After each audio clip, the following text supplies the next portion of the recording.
ఉద్యోగం కోసమో లేదా జీతం కోసమో ఆలోచించి సైన్యంలో చేరడు. దేశభక్తి, దేశ రక్షణ ఆయన నరాల్లో ఉంటుంది. కుదిరితే పరిగెట్టు, లేకపోతే నడు.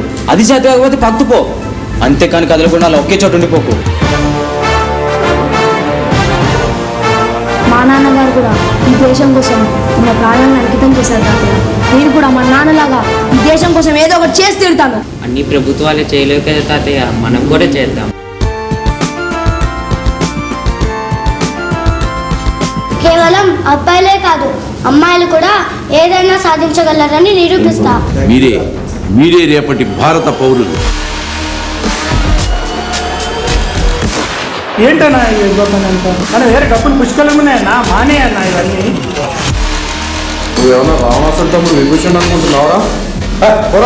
ఈ కాలంలో చదువుకోవాల్సిన పిల్లల్ని నువ్వు ఇలా స్మగ్లింగ్ చేస్తున్నావన్నా. ఇక్కడ భవిష్యత్తు ముఖ్యం, పర్సన్ కాదు.